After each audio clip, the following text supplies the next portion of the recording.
Our Enemies in Blue by Kristian Williams. Police and Power in America. Afterword, Making Police Obsolete. It is traditional in a book such as this to end with recommendations as to how the police can be made more efficient, more effective, less corrupt, less brutal, and so on. Those recommendations are almost always addressed to policymakers and police administrators. Usually, the recommendations are more technical than political, meaning that they offer detached advice on what, in the broadest sense, may be considered the means of policing, strategies of patrol, crowd control, interrogation techniques, use of force policies, organizational schemes, accountability mechanisms, morale boosters, affirmative action, while taking for granted, but rarely identifying, the ends of policing. They do not usually raise substantive questions about the police role in society, the need for police or alternatives to policing. I am going at things from quite the opposite angle. My recommendations are not addressed to those with power, but to the public. They are decidedly political and avoid the technical. I have throughout this book scrutinized the police role, examined its implications for democracy and social justice, and questioned the ends the cops serve. I turn now to briefly consider whether we can do without police, challenging the conventional wisdom. In his essay, The Manufacture of Consent, Noam Chomsky advises, if you want to learn something about the propaganda system, have a close look at the critics and their tacit assumptions. These typically constitute the doctrines of the state religion. With this in mind, it is interesting to note the things that scholars will not admit, the possibilities that they leave unexamined. In the serious literature, it is a nearly universal assumption that the police are a necessary feature of modern society. Rodney Stark writes, "It is vulgar nonsense to be anti-police. Our society could not exist without them." Karl Klockars echoes the point. No one whom it would be safe to have home to dinner argues that modern society could be without police. Dozens of similar quotations are available for anyone who wishes to find them. Yet in one sense, these particular remarks are unusual. I present them here because they come from authors whose critical insights have been invaluable to my work on this book, and because they clearly state what others quietly take as given. Most authors do not even bother to assert that the police are necessary, much less argue the point. They feel no requirement to identify social needs that the police meet because the role of the police, as they see it, is simply beyond dispute. It is outside the boundaries of debate. It is unquestionable, the alternative unthinkable. In this context, the defensive comments of Stark and Klockars read less like arguments in favor of police and more like evasive maneuvers against the accusation that the authors might somehow oppose cops. Their statements serve as a kind of loyalty oath, a promise to remain within the borders of acceptable opinion. But the assumption that the police represent a social inevitability ignores the rules of logic. If we accept that police forces arose at a particular point in history to address specific social conditions, then it follows that social change could also eliminate the institution. The first half of this syllogism is readily admitted, the second half is heresy. It is a bad habit of mind, a form of power worship, to assume that things must be as they are, that they will continue to be as they have been. It soothes the conscience of the privileged, dulls the will of the oppressed. The first step toward change is the understanding that things can be different. This is my principal recommendation, then. We must recognize the possibility of a world without police. Crime as a source of state power. There is a question that haunts every critic of police, namely the question of crime and what to do about it. By crime, I do not mean more illegality, but instead a category of socially proscribed acts that 1. Threaten or harm other people, and 2. Violates norms related to justice, personal safety, or human rights. 3. In such a manner or to such a degree as to warrant community intervention, and sometimes coercive intervention. That category would surely include a large number of things that are presently illegal. Rape, murder, dropping bricks off an overpass would certainly not include other things that are presently illegal. Smoking pot, sleeping in public parks, nude sunbathing, and would likely also include some things that are not presently illegal. Mass evictions, the invasion of Iraq. The point here is that the standards I want to appeal to in invoking the idea of crime are not the state's standards, but the community's, and specifically the community's standards as they relate to justice, rights, personal safety, and perhaps especially the question of violence.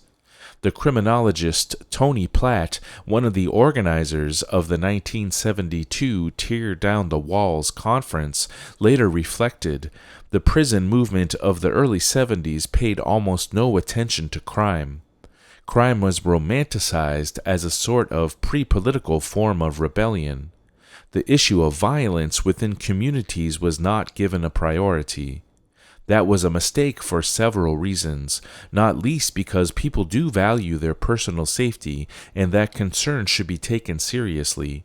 The left's romanticism allowed the right wing to monopolize the issue, using crime as a code word for poor and black. It was easy then for conservative politicians to conflate real fears of violence with their own agenda in defense of economic and racial inequality. The right made crime a political issue and identified it with poor people and people of color. Because the left largely refused to make crime an issue, they also failed to challenge this characterization. Successive waves of politicians of both parties at every level of government have learned to stoke the public's fears of rape, murder, drive-bys, carjackings, school shootings, and child abduction, as well as rioting and terrorism, and present themselves as heroes, as saviors, as tough-talking, hard-hitting, no-nonsense, real-life Dirty Harrys who will do whatever it takes to keep you and your family safe. The solution they offer always have the appeal of simplicity: more cops, more prisons, longer sentences. The unspoken costs come in the form of fewer rights, limited privacy, greater inequality, and a society ever less tolerant of minor disorder. These political tactics are nothing new, of course, but the scale of effect, 2.2 million prisoners in 2010, is unprecedented. And unless the left can do better, we have to expect that these same solutions will be the ones on offer. The fact is, the police do provide an important community service, offering protection against crime. They do not do this job well or fairly, and it is not their chief function, but they do it, and it brings them legitimacy. Even people who dislike and fear them often feel that they need the cops. Maybe we can do without omnipresent surveillance, racial profiling, and institutionalized violence, but most people have been willing to accept these features of policing, if somewhat grudgingly, because they have been packaged together with things we cannot do without: crime control, security, and public safety. It is not enough, then, to relate to police power only in terms of repression. We must also remember the promise of protection, since this legitimates the institution. Because the state uses this protective function to justify its own violence, the replacement of the police institution is not only a goal of social change, but also a means of achieving it. The challenge is to create another system that can protect us from crime and can do so better, more justly, with a respect for human rights and with a minimum of bullying. What is needed, in short, is a shift in the responsibility for public safety away from the state and toward the community. The threat of community.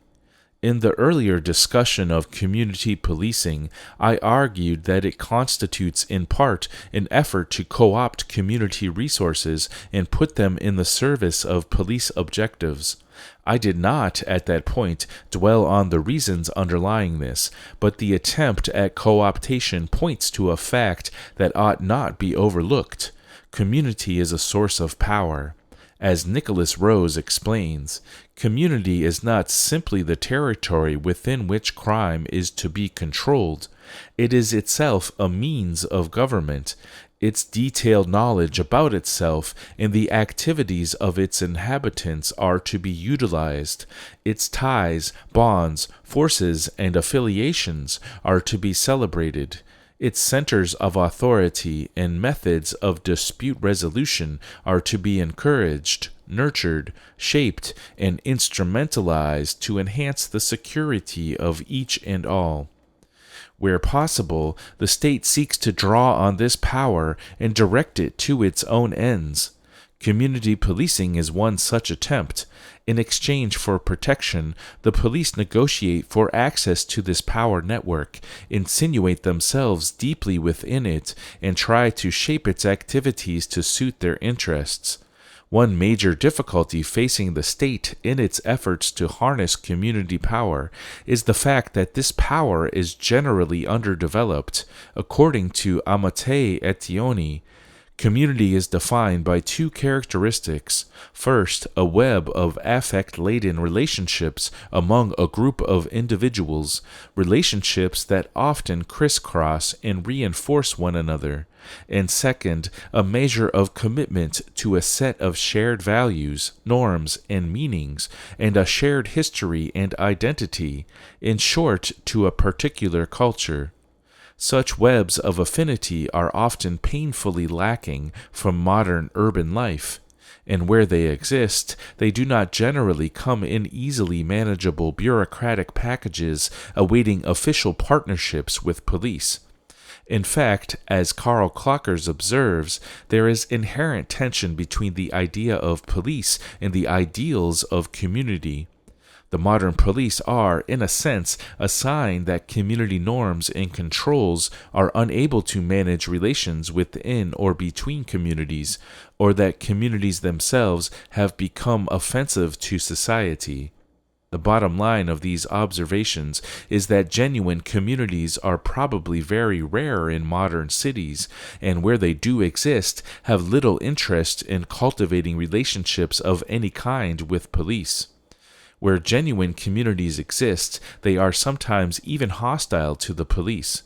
In such cases, the authorities view community power not as an additional source of legitimacy, information, and infrastructural development, but as a rival that must be suppressed. The state has no choice but to interfere with the means of community action when the community falls into enemy hands, that is, when it resists state control or makes demands beyond those the state is willing to accept. This rule holds whether the enemy is described in political or criminal terms. The rationale is the same whether the authorities are interfering with grassroots political organizing or whether they're disrupting neighborhood life in the name of gang suppression. The danger in these cases is not the lack of community, but the existence of a community that the state does not control. The police response is the domestic equivalent of destroying a village in order to save it. In brief, the state seeks to mobilize community power in support of government goals, or else to suppress the sources of power opposed to its goals. Either way, the state recognizes the potential for community power, its promise, and its threat. This carrot and stick attitude may be unsettling, but the underlying analysis suggests some hopeful possibilities. If the community is a source of power, then it could exercise this power for its own ends rather than those of the state. If, as community policing advocates argue, community involvement is the key to controlling crime, then this suggests that communities could develop public safety systems that do not rely on the state. The state's efforts to maintain legitimacy thus, ironically, point the way to its destruction. Raymond Mikulowski notes, both state-sponsored and citizen-initiated attempts at community crime prevention are based on the recognition, however unsystematized, that formal, bureaucratic responses to crime, which are both temporally and spatially removed from the commission of crime, can never approach the efficacy of more informal, more immediate forms of community social control. Equally recognized by the state officials is that citizen-initiated and citizen-controlled forms of justice threaten the legal basis of the state itself. The essence of formal state law, the foundation of state society, is that removal from individuals and communities of their rights to directly define what constitutes correct behavior within that community and to take direct action against incorrect behavior. The substitution of state justice for popular justice is generally argued as the only viable alternative to mob rule and vigilantism. Counterposing state justice to vigilante justice, however, is a false dichotomy which obscures a third alternative. The alternative is organized community forms of popular justice operated and controlled by private citizens, not by employees of the state. The thought that such community-based measures could ultimately replace the police is intriguing. But if it is to be anything more than a theoretical abstraction or a utopian dream, it must be informed by the actual experience of struggle. Luckily, history does not leave us without guidance. The obvious place to look for community defense models is in places where distrust of the police and active resistance to police power has been most acute. There is a close connection between resistance to police power and the need to develop alternative means of securing public safety. In the United States, the police have faced resistance mainly from two interrelated sources: workers and people of color, especially African Americans. This fact is unsurprising, given the class control and racist functions that cops have fulfilled since their beginning. The job of controlling the lower classes of all races and people of color of all classes has brought the cops into continual conflict with these parts of society. It has rightly bred distrust and a sense that the police cannot be counted on for protection, that, in fact, any police contact will bring its own dangers. It has also fostered resistance, sometimes in the form of outright combat, riots, shootouts, sniper attacks. At other times, resistance has led to political efforts to curtail police power, or to direct attempts to replace policing with other means of preserving order. Seattle, 1919, Labor Guards. The role of the police in breaking strikes did not escape the attention of the workers on the picket line. In the early 20th century, labor unions worked strenuously to oppose the creation of the state police and to dissolve them where they existed. These efforts led, for a time, to restrictions on the use of state cops against strikers, but this victory has been practically forgotten today. More significant, for the purposes of this discussion, are the union's efforts to keep order when class warfare displaced the usual authorities. The classic example is the Seattle General Strike of 1919. Coming to the aid of a shipbuilder strike, 110 union locals declared a citywide sympathy strike, and 100,000 workers participated. Almost at once, the city's economy halted, and the strike committee found itself holding more power than the local government. The strike faced three major challenges: starvation, state repression, and the squeamishness of union leaders. Against the first, the strikers themselves set about ensuring that the basic needs of the population were met. issuing passes for trucks carrying food and other necessities, setting up public cafeterias, and licensing the operation of hospitals, garbage collectors, and other essential services. Recognizing that conditions could quickly degenerate into panic and not wanting to rely on the police, they also organized to ensure the public safety. The Labor War Veterans Guard was created to keep the peace and discourage disorder. Its instructions were written on a blackboard at its headquarters. The purpose of this organization is to preserve law and order without the use of force. No volunteer will have any police power or be allowed to carry weapons of any sort, but to use persuasion only. In the end, the Seattle general strike was defeated, caught between the threat of military intervention and the fading support of the AFL's international officers. While the strike did not end in victory, it did demonstrate the possibility of working-class power, the power to shut down the city, and also the power to run it for the benefit of the people rather than for company profit. The strike was broken, but it did not collapse into chaos. Mayor Ole Hansen noted, while denouncing the strike as an attempted revolution, that there was no violence. There was no flashing guns, no bombs, no killings. Indeed, there was not a single arrest related to the strike, though later there were raids, and other arrests decreased by half. Major General John Morrison, in charge of the federal troops, marveled at the orderliness of the city. Fight the power, serve the people, Deacons and Panthers.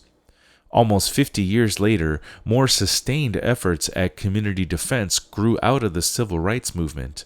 As early as 1957, Robert Williams armed the NAACP chapter in Monroe, North Carolina, and successfully repelled attacks from the Ku Klux Klan and the police.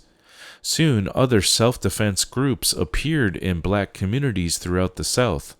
The largest of these was the Deacons for Defense and Justice, which claimed more than 50 chapters in the southern states and 4 in the north.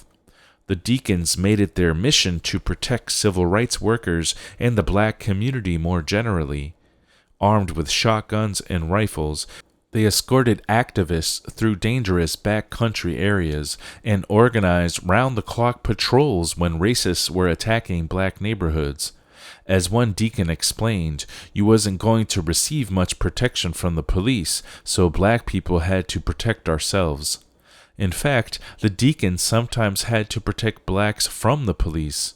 They eavesdropped on police radio calls and responded to the scene of arrests to discourage the cops from overstepping their bounds.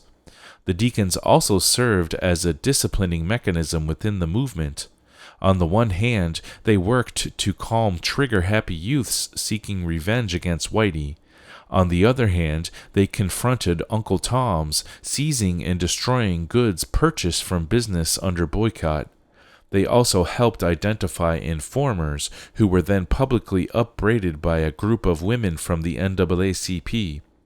Williams and the Deacons influenced what became the most developed community defense program of the period, the Black Panther Party for Self-Defense. The Panthers most famously patrolled pigs. Visibly carrying guns, they followed police through the black ghetto with the explicit aim of preventing police brutality and informing citizens of their rights. When police misbehaved, their names and photographs appeared in the Black Panther newspaper. The Philadelphia chapter pushed the tactic further with wanted posters featuring killer cops. The Panthers also sought to meet the community's needs in other ways, providing medical care, giving away shoes and clothing, feeding school children breakfast, setting up housing cooperatives, transporting the families of prisoners for visitation days, and offering classes during the summer at liberation schools.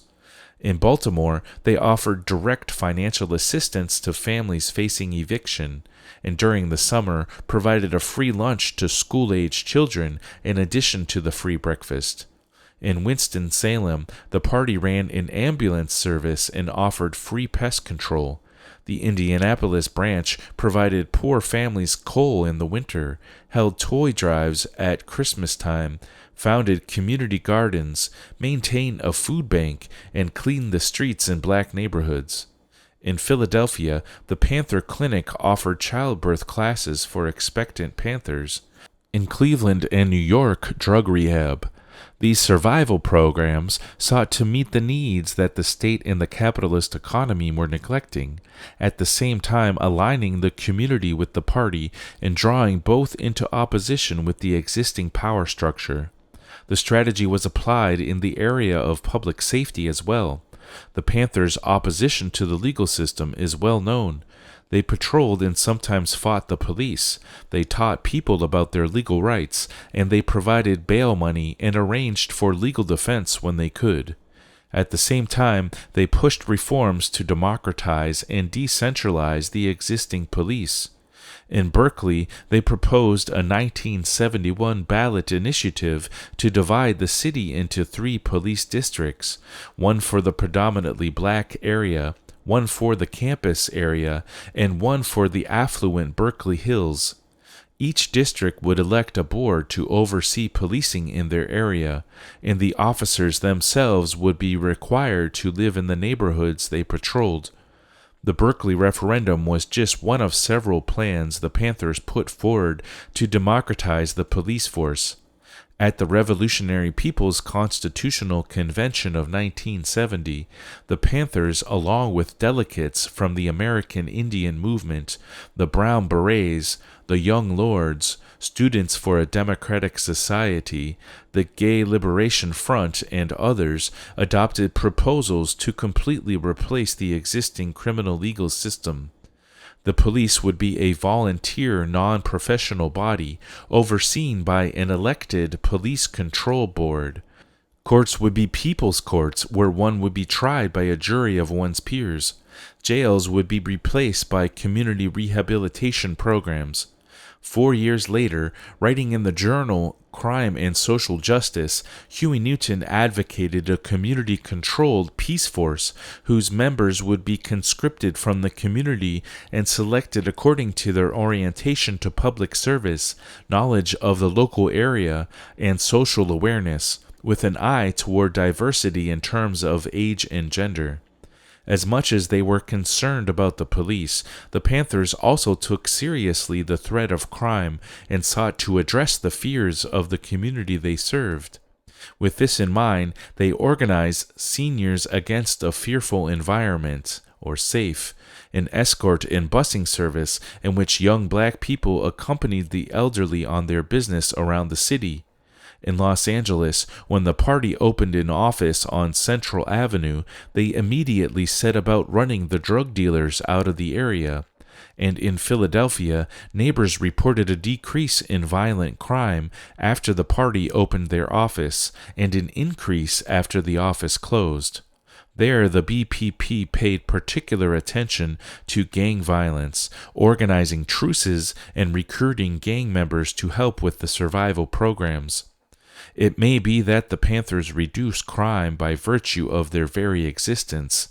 Crime, and gang violence especially, dropped during the period of their activity, in part, in the estimate of sociologist Louis Yablonsky, because the BPP and similar groups channeled young black and Chicano youth who might have participated in gang-banging violence into relatively positive efforts for social change through political activities. Gang peace. When the Black Panther Party collapsed, gangs, especially the Crips, filled the vacuum they left. Yet the influence of the Panthers' gang abatement work could still be felt decades later. In 1992, shortly before the city exploded in rioting after the Rodney King verdict, several of Los Angeles's gangs entered into a ceasefire. The process of negotiation began more than a year earlier and continued for years after. It was initiated by older gang members and supported by the Coalition Against Police Abuse, CAPA, an organization founded by former Panthers deliberately trying to keep the party's legacy alive while also learning from its mistakes.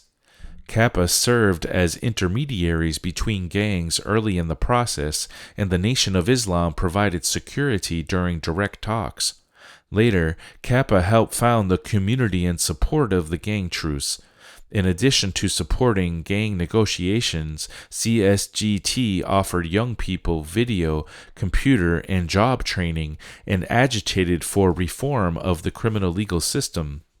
On March 27, 1992, representatives of Bloods and Crips sets from 4 housing projects in Watts, Nickerson Gardens, Jordan Downs, Imperial Courts, and Hacienda Village signed an agreement modeled on the 1948 Arab-Israeli ceasefire. Gang violence immediately dropped. That summer, truce areas averaged 2 gang-related homicides each month, down from 16 the previous year. What's more, peace proved contagious. In 1993, at a meeting of more than 1,000 gang members in LA's Elysian Park, the Mexican Mafia declared an end to drive-by shootings and threatened that those continuing the tactic would be dealt with in prison. They specifically forbade the killing of women and children and suggested that disputes be settled by single combat. Drive-bys immediately declined by 25%. By 1998, gang-related homicides were down 36.7%. The truce held for most of a decade, and even longer in Watts, no thanks to the cops. The police did everything they could to disrupt the ceasefires, using many tactics familiar from the COINTELPRO days. They conspicuously surveilled negotiating meetings, and cops raided parties celebrating the ceasefire or promoting neighborhood peace. Truce leaders were arrested on old, minor, or dubious charges and sometimes targeted for deportation. Groups like Homies Unidos, which promoted inter-gang dialogue, found themselves subject to continuous harassment. Police even tried intimidating witnesses waiting to testify about the truce before the California State Senate. They also infiltrated the negotiating teams, spread rumors intended to create distrust, and snitch-jacketed gang members in a bid to provoke retaliation. Cops in uniform were photographed spray painting one gang's colors over another, a likely trigger for a turf war. It seems that, however much the cops may dislike gang violence, they like gang peace even less. Banging kept the gangs divided, thus weaker, and produced fear and hostility in the broader community, which could then be leveraged into a measure of support for the police. Trucing may not have united the rival sets, but it did mean they weren't shooting at each other quite so much, and the effort brought them a level of community support. It's not hard to see why the cops would prefer one over the other. Whatever their limitations and contradictions, in the period of rebellion, gangs represented an armed challenge to state control. As with so much of police activity here, too, crime is less an issue than power. Feminist Interventions. In the early 70s, while the Panthers were making kids' breakfast and training with guns, the women's movement began organizing its own kind of survival programs.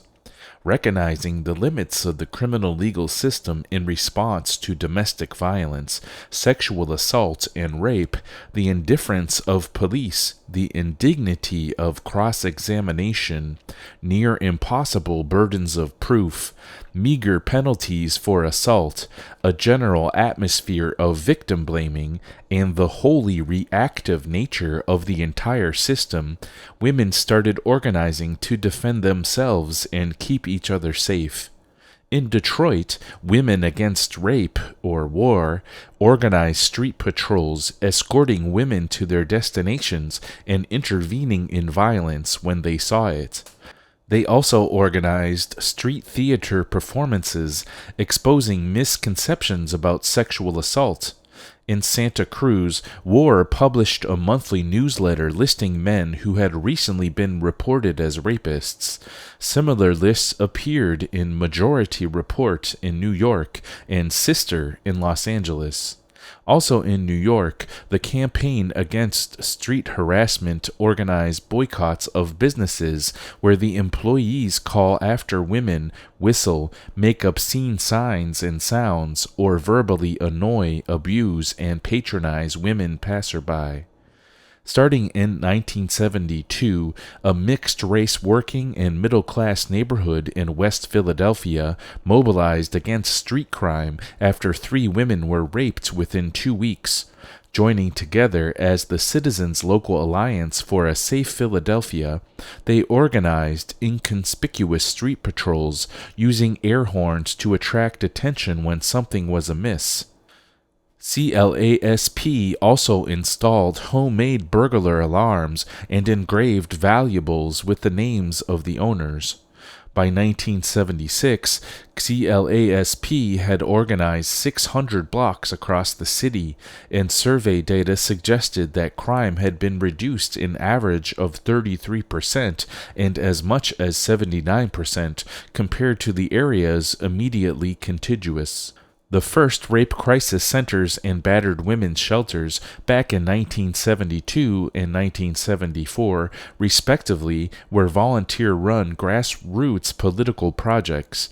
They offered support, advice, counseling, safe places to stay, and if survivors so choose, assistance engaging with police, hospitals, or other institutions. Some offered self-defense classes and ran campaigns to educate the public about the realities of rape and other violence against women. Within a few years, there were hundreds of similar centers all around the country. As the feminist movement grew and gained legitimacy, it became increasingly institutionalized and professionalized, the grassroots political action model giving way to a nonprofit social service model. Rape crisis centers and women's shelters started receiving government funding and partnering with police departments, and in a textbook case of co-optation, the agenda shifted as well. Anti-capitalism and the critique of the state were soon gone, and the mainstream feminist movement began advocating more police, mandatory arrest laws in domestic violence cases, and stiffer penalties for crimes against women. In 2001, Incite Women of Color Against Violence in the prison abolitionist group Critical Resistance issued a challenge to both the anti-prison and the feminist movements. Their joint statement opens, "We call on social justice movements to develop strategies and analyses that address both state and interpersonal violence, particularly violence against women." The two groups argue that the reliance on the criminal legal system has not reduced violence against women, but has further endangered communities of color, alienated the women's movement from its historical roots, and isolated it from the left and invested power in the state rather than in collective action. Conversely, they also argue that advocates for reforming or abolishing police and prisons have marginalized women of color and failed to address the safety needs of women and LGBTQ people. Therefore, both Critical Resistance and Incite urge our movements to 1. Develop community-based responses to violence that do not rely on the criminal justice system, and which have mechanisms that ensure safety and accountability for survivors of sexual and domestic violence. 2. Critically assess the impact of state funding on social justice organizations and develop alternative fundraising strategies. 3. Make connections between interpersonal violence, the violence inflicted by domestic state institutions, and international violence. 4. Develop an analysis and strategies to end violence that do not isolate individual acts of violence from their larger contexts. 5. Put poor working-class women of color in the center of their analysis, organizing practices and leadership development. 6. Center stories of state violence committed against women of color. 7. Oppose prison expansion, criminalization of poor communities and communities of color. 8. Promote holistic political education, explaining how sexual violence helps reproduce the colonial, racist, capitalist, heterosexist, and patriarchal society we live in, as well as how state violence produces interpersonal violence within communities. 9. Develop strategies for mobilizing against sexism and homophobia within our communities. 10. Challenge men to take particular responsibility to address and organize around gender violence. 11. Link struggles for personal transformation and healing with struggles for social justice. This challenge has yet to be met, but the first years of the 21st century saw the emergence of a variety of attempts to address patriarchal violence in its various forms. Most of these were short-term projects, extremely localized, and many were situated in the overlap between the anarchist, queer, and countercultural social scenes. A few, however, became stable collectives with articulated principles and deep roots in the community. Sista to Sista, a non-hierarchical collective of African American, Afro-Caribbean, and Latina young women in Brooklyn, invested 3 years building our base, developing collective leadership and consciousness, in supporting the organizing of our allies before initiating their own projects. In the summer of 2000, after police killed 2 teenage women of color in the Bushwick neighborhood, SIIS conducted a survey of 400 young women in the immediate area to learn what problems they were facing. A few months later, they began street theater performances about sexual harassment and conducted a community forum, along with Insight, about solutions to violence. The following year, they produced a documentary about police harassment, held a demonstration at the 83rd Precinct, and conducted Know Your Rights trainings and self-defense classes, all supplemented with regular flyering and door-knocking. As their projects developed, they realized that we need to do more than strongly critique the criminal legal system. We must also begin to envision and create what we want to replace it with. Again, they began by hosting a community forum with Insight, this time following up with a series of local meetings. After 3 years of planning and organizing, on June 28, 2004, they held a block party to declare Sistas Liberated Ground, a space where violence against sistas is not tolerated, and where women turn to each other instead of the police to address the violence in their lives. SLG includes extensive outreach with flyers, posters, t-shirts, stickers, and murals to mark the territory. There is also an action line, a phone number that women can call to get involved in SLG. The squad members are also developing a series of workshops for young women from the community on sexism, conflict resolution, collective self-defense, and other topics to raise consciousness and build relationship with other women in the neighborhood. In terms of direct intervention, SLG is also organizing Sista Circles, collectives of support and intervention for cases of gender violence with groups of sistas that are friends, neighbors, and co-workers.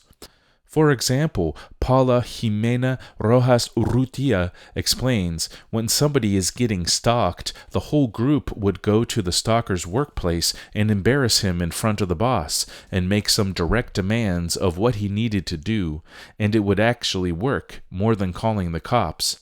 Nearby in central Brooklyn, Safe Outside the System was creating a network of safe spaces, visibly identified public spaces that are willing to open their doors to our community members who are fleeing from violence.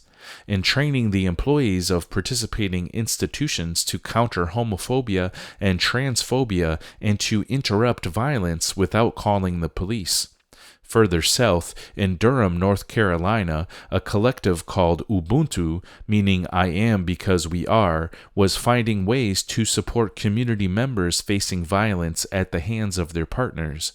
As one member, Alexis Pauline Gums, explains, their tactics include offering our homes as safer places to stay, staying at the community member's home, providing childcare, researching legal options and community-based alternatives, and listening and being ready to support. They also, in partnership with the Ella Baker Project, were working with residents in public housing to create a community mediation council and declare a harm-free zone. Across the country, in Portland, Oregon, the Hysteria Collective was supporting survivors in whatever way they needed, going grocery shopping with them, taking them to see the doctor, staying with them at night, while also organizing support groups and consent workshops, helping other groups design safer space policies, and occasionally confronting perpetrators directly. Since 2002, the Seattle-based Northwest Network of Bisexual, Trans, Lesbian, and Gay Survivors of Abuse has offered a 6-week course on relationship skills, covering all kinds of relationships, including family, friends, and romantic partners. The curriculum emphasizes personal agency and making choices and being responsible for our choices. The Northwest Network also organizes support groups for queer survivors of domestic violence and, with its Friends Are Reaching Out, Far Out program, trains friends and family to support each other in order to prevent and respond to abuse. Meanwhile, in the Bay Area, Creative Interventions spent 3 years studying existing models, designing their own program, and assembling an interventions team. Their pilot project, which ran from November 2006 to May 2009, led them to intervene in 18 situations of violence, meeting with more than 100 people. Based on the lessons of that experience, they then assembled a toolkit to help others doing similar work. The accountability crisis. In short order, within a certain subset of the left, the accountability process becomes the default approach to addressing domestic violence, sexual assaults, and other types of abuse. As Insight defines it, community accountability is a process in which a community, a group of friends, a family, a church, a workplace, an apartment complex, a neighborhood, etc., work together to do the following: create and affirm values and practices that resist abuse and oppression and encourage safety, support, and accountability. Develop sustainable strategies to address community members' abusive behavior, creating a process for them to account for their actions and transform their behavior. Commit to ongoing development of all members of the community and the community itself to transform the political conditions that reinforce oppression and violence. Provide safety and support to community members who are violently targeted that respects their self-determination. Most of these accountability processes were oriented, at least in principle, toward a conception of transformative justice in which the individual perpetrator, the abusive relationship, and the culture and power dynamics of the community are transformed, as opposed to enacting revenge, retribution, or punishment. Among the most well-known and well-documented efforts were those of Philly Stands Up and Philly's Pissed, 2 groups formed in 2004 after 3 women were raped in the course of a weekend-long punk rock festival. They took a 2-track approach, working independently but in relation to each other. Philly's Pissed supported survivors, while the Philly Stands Up worked with perpetrators to recognize, understand, and change behavior, not to simply punish them or run them out of town.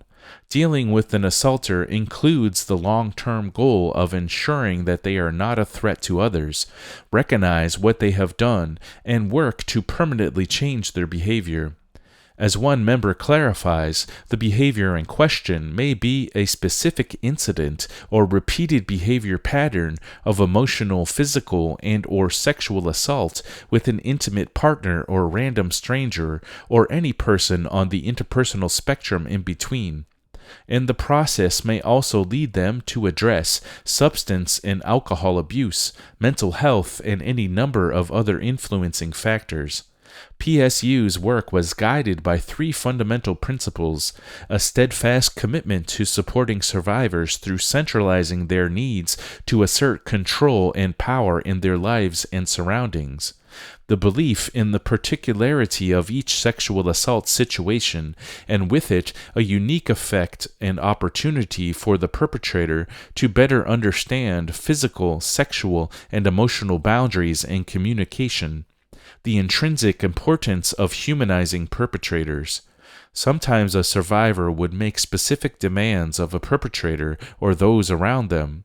When they did, Philly's Pissed encouraged them to envision what would make them feel safe and more in control of their lives again, and what would make them feel like the person who assaulted them is being held accountable for their actions.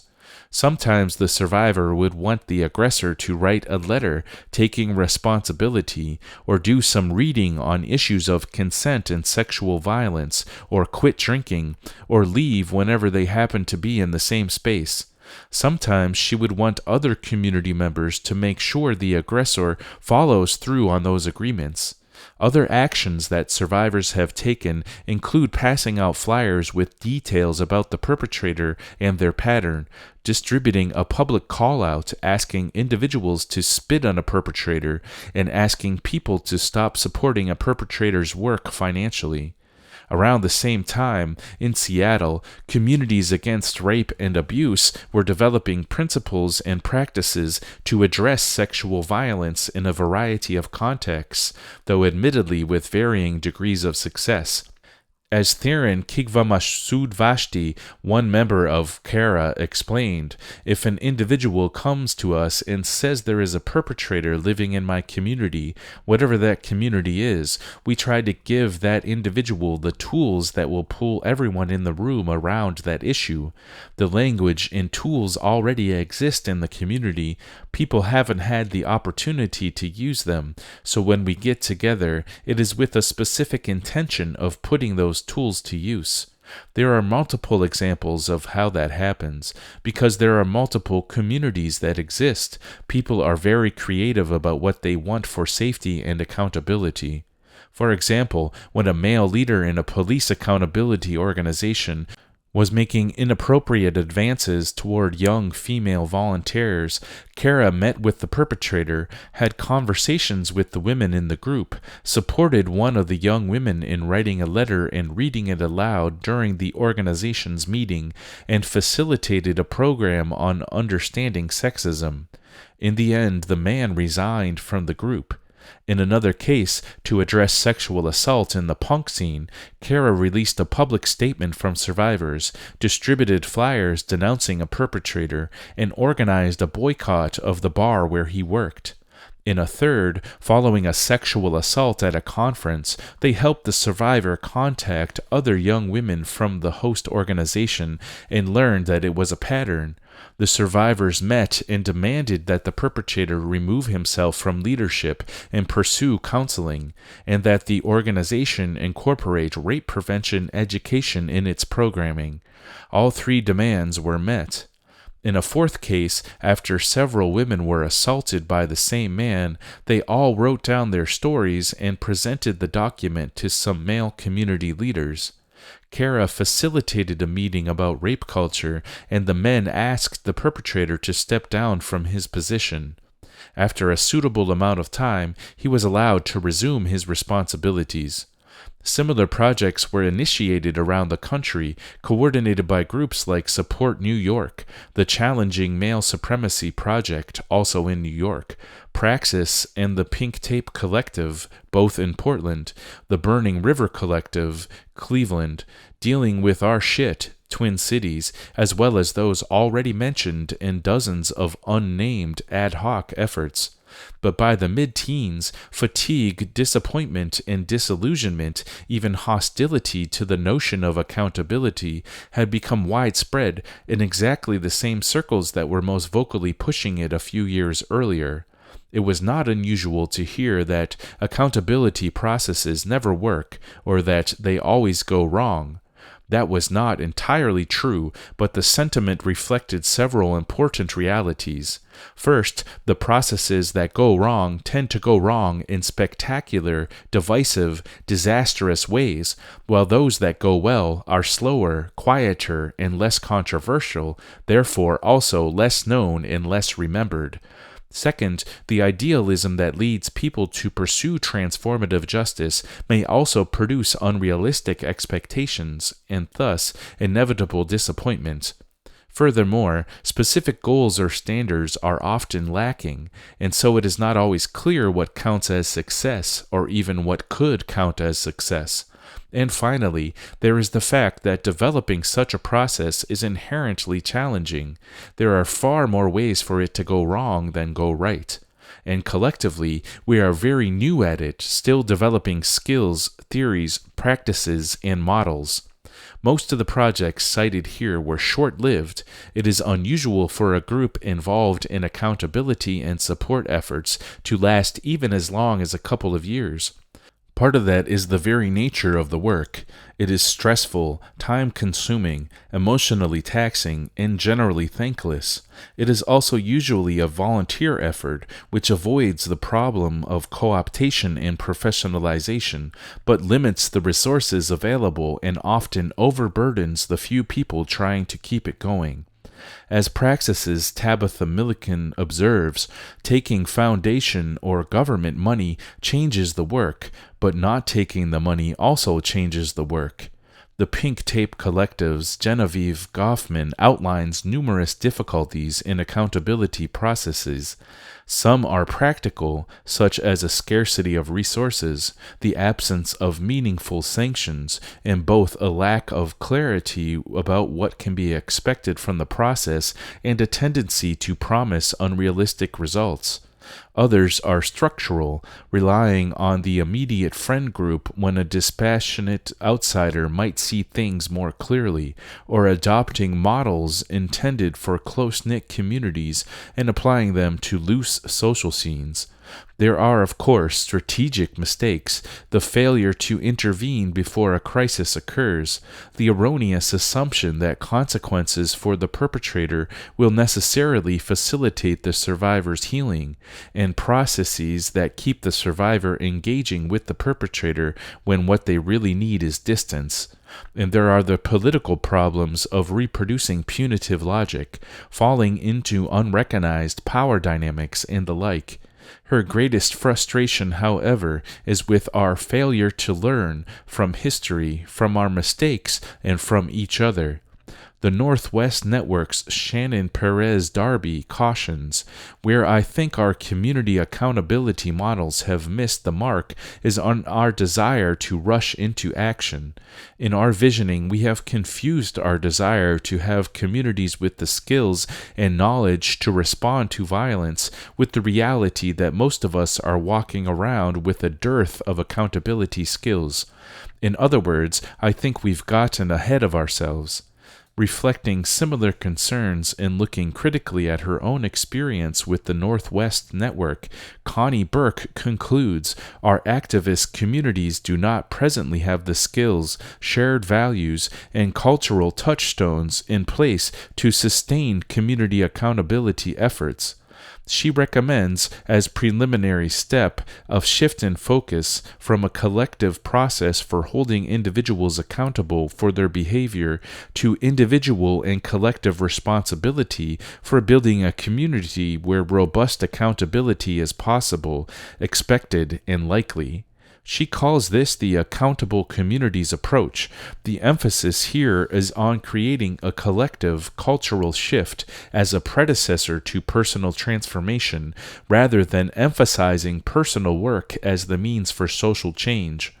Burke lists several characteristics of this approach, including skills building, a consideration of context, intent, and effect, as well as behaviors, the expectation of loving kindness, and a refusal to ostracize others, supporting and encouraging healthy relationships, recovering and advancing culturally relevant practices, such as rituals of atonement and forgiveness, and the principle of engagement before opposition. The experiences of American activists are instructive, perhaps as much for their limitations as for the positive example they offer. More developed models arise, predictably, where revolutionary movements are more advanced, more successful, and stronger. For examples, we must look beyond our own borders and turn our attention to the struggles of colonized people in South Africa and Northern Ireland. South Africa, popular justice and state power. When a revolutionary movement gains the support of the population, it acquires, intentionally or not, responsibilities that it must meet to maintain that support. Increasingly, the population will turn to the revolutionary movement and not the government to meet its needs. And to the degree that the military campaign is successful, the authorities will be likely to abdicate their responsibilities, adding to the legitimacy of the revolutionaries, but also obliging them to meet additional demands. If the movement can do so while withstanding whatever repressive measures are directed against it, it may be able to transfer power to itself and away from the state. That is essentially what happened in South Africa. The apartheid government was never particularly concerned with meeting the needs of the black population, so the anti-apartheid civic organizations took on many welfare functions, including services related to banking, childcare, insurance, healthcare, and assistance to the elderly and unemployed. Meanwhile, the African National Congress, ANC, engaged in a campaign to, in the words of Nelson Mandela, make government impossible. That strategy had clear implications for crime control. The South African police were famously indifferent to crime in the black townships, and the black population was none too eager to cooperate with the cops. This situation created a vacuum in the area of conflict management and public safety, and local communities painstakingly evolved institutions to fill it. In the 1970s, townships established community courts modeled on traditional chieftain structures. These Makgotla were patriarchal and conservative, dominated by older men, upholding traditional hierarchies of gender and age, and participating in the local government. Slowly, over the course of 2 decades, the Makgotla were replaced by people's courts and later street committees connected to the growing resistance movement. As these forms spread, younger people gained a more prominent place, as did eventually women. These new committees were elected in public meetings and made responsible for preserving order and resolving disputes in their areas.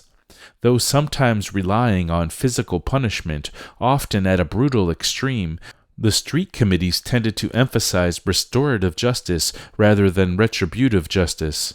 Hence, they focused less on punishment than on healing, on putting things right and preserving the community. Short of violence, street committees could rely on other community institutions to enforce their decisions, limiting access to savings clubs, welfare services, and childcare. Under apartheid, the police estimated there were 400 street committees operating throughout the country. In many places, the organizations have survived into the post-apartheid era. According to a 1998 survey of Guguletu, Cape Town, 95% of respondents reported that there was a street committee on their street. 58% said they attended the street committee's meetings, and 69% thought that the committee did a good job. When asked, where do you go for help if a young man in your family does not obey his parents, 41% said that they would go to the street committee. When asked where they would go if the neighbors played their music too loud, 69% said they would take the complaint to the street committee. About 2/3, 66%, said they would go to the street committee if a boy in the street stole a radio from your house. In addition to minor criminal cases, neighborhood disputes, and family troubles, street committees also handled grievances against employers, merchants, and creditors. In the post-apartheid period, street committees have survived mostly in poor neighborhoods, where the cost of hiring a lawyer puts the state's legal system out of reach for most people. Because of their greater accessibility, one study found that despite conservative and patriarchal biases among their members, street committees were nevertheless more responsive than the courts in handling cases of domestic violence. Helene Combrink and Lillian Cheney wrote of the street committee's advantages for poor women. They are founded and run in and by the community. Meetings take place near the complainant's residence, and there are no monetary costs associated with travel and the services rendered. They operate at all hours and can attend to cases as they are reported. There are no language barriers, and proceedings are familiar in procedure and resolution, which means they are recognized as legitimate. Their approach seems aligned with the complainant's wishes. It creates an opportunity to be heard and to share the problem, whether or not resolution is achieved or indeed sought. In this sense, informal mechanisms have a greater potential to alleviate violence than a court protection order. More recently, as apartheid and the struggle against it fade into history, with crime and incarceration as well as economic inequality remaining at very high levels, the government has been increasingly successful at incorporating the street committees into the punitive state system. The ANC has both promoted the formation of street committees, using them to gain public support at election time, and critics say to suppress political opposition, and has greatly reduced the scope of their authority and activity, turning them into simple adjuncts to the police. Just catch the criminals and hand them over to the police, Jacob Zuma told supporters in 2008. Nevertheless, vigilante violence, such as expelling suspected criminals from slums by beating them and destroying their shacks, continues with tacit support of the police and active support of sizable portions of the population. The contradictions here are numerous: vigilante action and constitutional legality, popular conceptions of justice and demands for human rights, resistance to inequality and the defense of private property all coexist and, to some degree, seem to feed each other. Some of that surely is the result of the ANC's transition from popular insurgency to ruling party, and the country's transition from apartheid to neoliberalism. The persistence of the street committees indicates something of the tensions between the aims of the anti-apartheid movement and the means it employed. The ANC sought to avail itself of popular direct action and to establish a new state. It achieved both and is left trying to reconcile the two. Popular justice in Northern Ireland, the other peace process. In Northern Ireland, the search for popular justice followed a similar path as in South Africa. There, too, the insurgents sought out popular support while subjecting the authorities to unrelenting harassment, and the authorities again responded with a mix of repression and neglect. In 1969, after Loyalist attacks on Catholic neighborhoods, Republican residents formed citizen defense committees for their own protection. These committees built and supervised barricades and maintained continuous foot patrols. As a consequence, the Royal Ulster Constabulary, RUC, simply gave up policing militant areas of West Belfast and Derry. With extraordinary levels of unemployment and poverty, and without state intervention, these no-go areas became extremely vulnerable to crime. So Catholics elected community councils responsible for welfare and justice in their neighborhoods and created people's courts to hear minor cases. Petty criminal matters and neighborhood disputes were usually resolved through restitution or community service, but serious offenses were referred to the Irish Republican Army, the IRA. When the People's Courts broke down after a couple of years, the IRA had little choice but to take over their crime control efforts. This role fell to the paramilitaries for several reasons. First, it was widely felt that the IRA had already established its responsibility for protecting the community, and many residents were demanding that something be done about crime. Second, crime posed a security risk since the police were liable to use petty criminals as informers.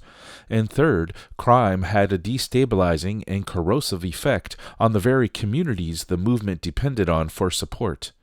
Unwilling to cede ground to Republican forces, the RUC sought to reassert its authority, but its efforts were not terribly successful. Security concerns made it difficult to police Catholic neighborhoods. The police were slow in their response to calls, and they often brought soldiers with them when they arrived. Worse, the cops tried to recruit crime victims as informants.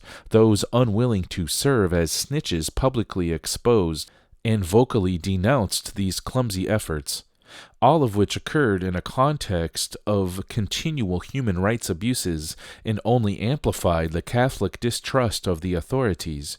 In many areas, residents became entirely unwilling to cooperate with the police, refusing even to report crimes.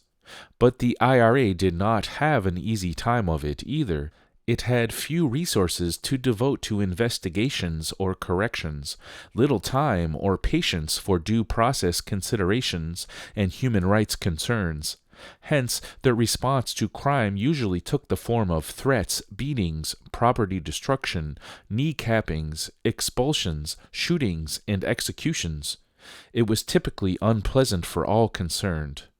The accused had practically no chance of presenting a defense and faced punishment out of proportion to the crime. Innocent people were punished, sometimes killed. IRA volunteers, meanwhile, were burdened with the job of beating up petty crooks when they wanted to be driving out the British.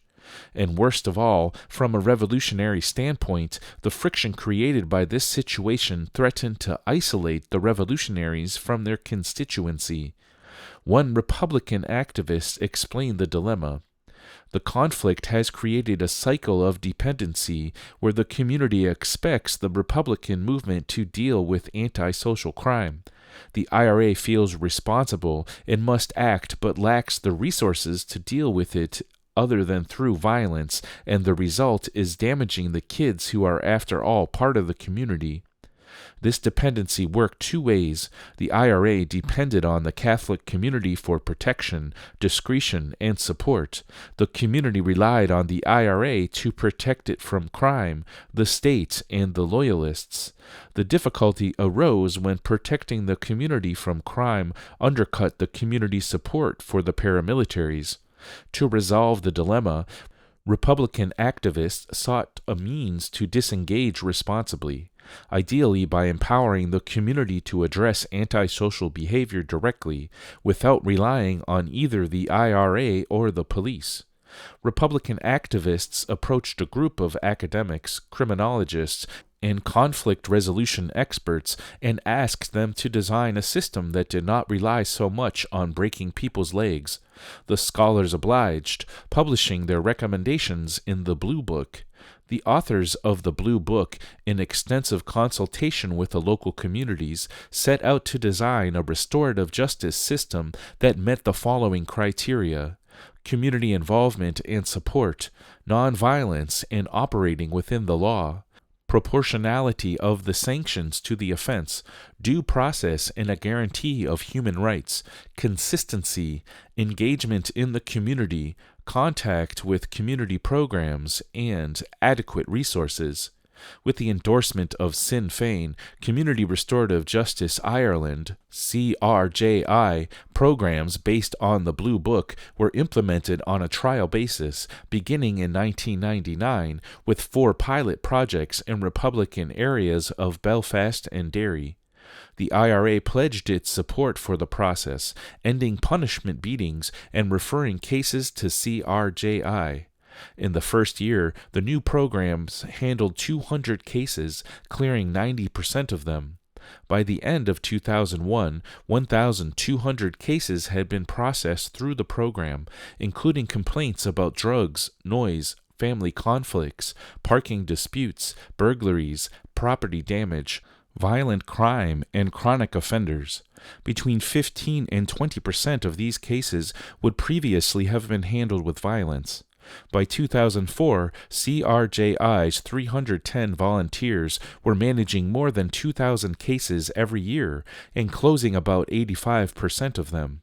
The CRJI programs were soon reproduced throughout the North, and a similar program, Northern Ireland Alternatives (NIA), was initiated in Loyalist areas.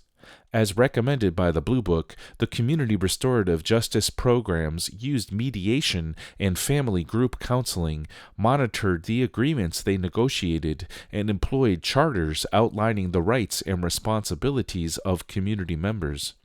Also recommended in the Blue Book, but not implemented by the pilot programs, were the use of professional investigators, community hearings, and boycotts of persistent offenders. Tellingly, the police denounced the effort, leading one IRA spokesman to quip, "The opposition of the RUC to the program is the finest recommendation it could receive." Even as the IRA disarmed and Sinn Féin began, as one of their local officials put it, enforcing British rule in Ireland, policing remained a sticking point. It took most of a decade for the government to overcome Catholic antipathy and reclaim its exclusive authority in the area of criminal justice. It began by dissolving the universally despised RUC and replacing it with the Police Service of Northern Ireland, PSNI. Following a community policing philosophy, the PSNI actively recruits Catholic officers, emphasizes human rights in its training, and pursues community partnerships. Its mission statement promises a proactive, community-driven approach that sees the police and local community working together to identify and solve problems. In 2007, Sinn Féin endorsed the reconstituted constabulary. For the first time, CRJI began cooperating with the cops and the courts, and the state started regulating its operations, beginning with inspections of all previous case files. In 2013, CRJI handled 1,806 cases and closed 79% of them, but serious crimes are no longer a focus. Instead, the staff are doing more work with schools, advising the housing authority and probation office, and training the police. Much of their present work seems to be helping the police service manage its public image. As the agency's operational plan for 2013 to 14 makes clear, CRJI will contribute to improving relationships between police and communities with historically low levels of engagement based on programmatic, honest dialogue, including when appropriate constructive criticism. The agency's annual report for 2011 is full of photos of CRJI staff alongside police officials. The transition seems to have been discouraging for the staff.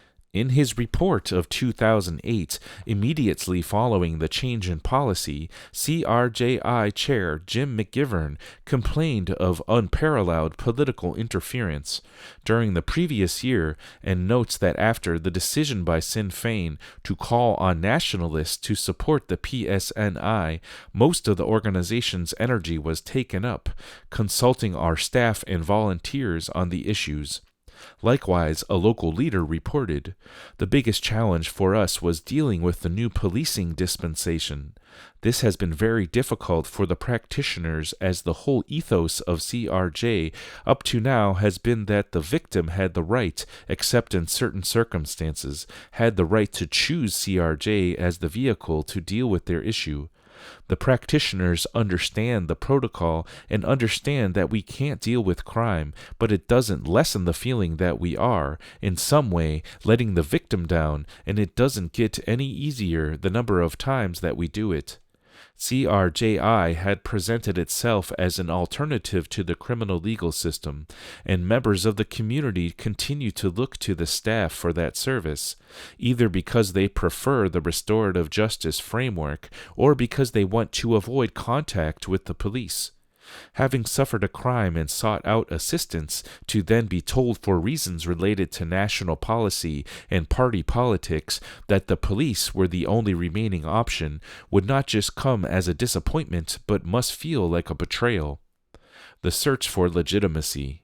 Whatever the shortcomings of these historical examples, they do at least suggest the possibility of crime control without police, and perhaps even without the state.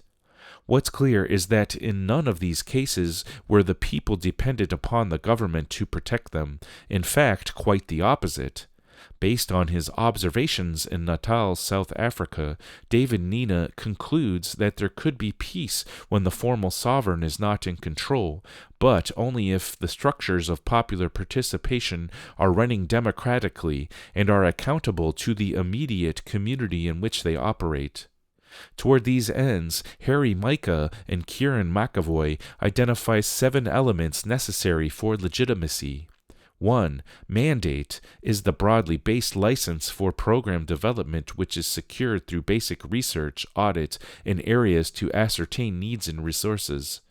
2. Moral authority is the basis upon which the community acquiesces power and authority to representative members. 3. Partnership is the sense of restorative initiatives emanating from the community, empowering and building capacity in the community, parlaying local resources to the ends of anti-social crime control and prevention in the community, addressing needs of community members who are victims and offenders, and working constructively with other community groups, associations, and organizations. 4. Competence involves the purposive and long-term development of appropriate skill sets among individuals and organizations in conflict resolution, including training materials and courses. Generally, competence involves program performance at a level sufficient to satisfy key program objectives, addressing needs of victims and offenders, community safety, crime prevention, and the like, thereby both demonstrating and affirming community capacity to respond to antisocial behavior and find justice for its members. 5. Practice includes establishment of standards for justice process, protection of participants, and responsiveness to the community. 6. Transparency involves mechanisms for public scrutiny, local management and control, and opportunities for public input. 7. Finally, accountability refers to ongoing program monitoring and evaluation to ascertain compliance with published standards, as well as program impact and effectiveness. If we look back at the frustrations expressed not merely by critics but by practitioners of the type of accountability processes currently employed in queer feminist anarchist circles in the United States, I believe we'll find that many of them correspond to a shortcoming in one or more of these areas. At present, there are no shared norms, no common standards, understandings, or expectations, even within the respective subcultures or political milieus, on which we might base a mandate, a claim of authority, a partnership, measures of competence, ethical practice, or accountable evaluation. There is, in short, no agreement as to what justice is, what it entails, or how it is achieved. There is no institution that could hold a community mandate, exercise authority, engage in such partnerships, develop the necessary competence, enact just practices, and make itself transparent and accountable. Worse, for the most part, there is no community available to take on the corresponding roles. That's not to suggest that there couldn't be, and a community doesn't necessarily have to achieve any sort of unanimity for the required sense of legitimacy to take hold.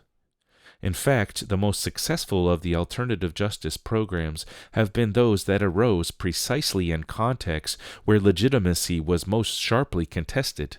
It was, in other words, because the state's authority was being systematically challenged that the alternatives arose, gained acceptance, and for a time and to some degree served their purpose.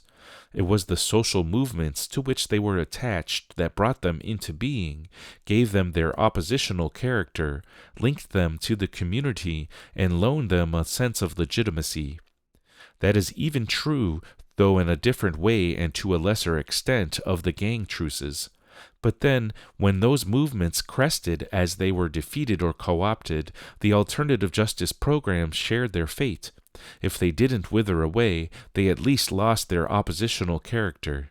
Detached from social movements, they could then be drawn into the state apparatus, sometimes as an adjunct to police, prison, and probation, and sometimes as a generally harmless social service agency. In any case, the revolutionary potential was lost, and what started as a vehicle for liberation became, instead, another tool for state power. Unanswered questions, or what's so funny about peace, love, and understanding. I have argued that both the legitimacy and the success of an alternative justice system will likely depend on its connection to a broad and oppositional social movement, and I have suggested that to permanently abolish the police, that movement needs to seek to transform society without also trying to seize state power. Of course, if we take that possibility seriously, we still face the hard work of finding an alternative system suitable to a diverse and disjointed society like that of the United States. We are left, I feel, with more questions than answers. Reflecting on the work of Community United Against Violence, Morgan Basachis asks, how can organizations such as CUAV help advance a liberatory approach to ending violence? How can we simultaneously address the urgent need for healing in our communities and the need for confronting the systemic conditions that creates violence? How can we effectively push back on the state systems of punishment and violence given their scale and speed? How will we negotiate backlash and painful mistakes that will challenge our credibility and capacity? How can we practice deeply the values of sustainability and accountability organizationally that we are working toward in our communities? How can we ensure that our notions of community safety, accountability, and justice are not misused as justifications for shame, exile, or punishment, as they are by the current system? How can we practice challenging violence without replicating state power, the PIC, prison industrial complex, or the many forms of oppression and abuse we are working hard to eliminate? What internal accountability do we need to cultivate for community accountability to be authentically transformative rather than retributive? Clearly, none of our models are perfect. No model is, no model can be. But also, luckily, no model needs to be. The work of a social movement, as Orwell pointed out, is not to make the world perfect, but to make it better. An insistence on perfection does not, in general, lead us to utopia, but instead discourages us from making the attempt. Any movement that challenges power has to take risks, which means that sometimes we will make mistakes. The crucial thing is that we avoid repeating them. The efforts I've described here and the others documented elsewhere were bold, inventive, and radical. They sought new means of achieving justice, ones that did not rely on the state and actively avoided replicating state systems on a smaller scale. Many of them also sought new types of justice, understood not as vengeance or retribution, but as personal and social transformation, addressing both the immediate causes and the deeper roots of crime. Understood as initial attempts rather than final outcomes, such efforts are heartening, even inspiring. Despite their decisive and sometimes tragic limitations, their ultimate significance may lie in the potential they embodied and the possibilities they embraced. Viewed as experiments, at least part of their success or failure will depend on our willingness to learn from their examples and improve on them. From that point of view, it is actually good to have the sort of questions Basachis proposes. They suggest a curiosity, a cautiousness, and also a courage. They show a willingness to engage with the world, to face its complexity, to be proved wrong again and again until finally we get it right, or at any rate, more right. It is in this vein that Insight's Andrea Smith advocates revolution by trial and error, which is of course the only kind there is. But as we question, as we try and err, it is still important to identify the values and outline some standards by which we might judge our failures and our success. For I believe that how we achieve justice matters. Indeed, it is largely by the means that justice will be defined. It is no accident that many of Micah and McAvoy's criteria for legitimacy represent practical limitations on the alternative justice system's power, and especially on the possibility for abuses of that power. There are dangers to popular justice that cannot be ignored.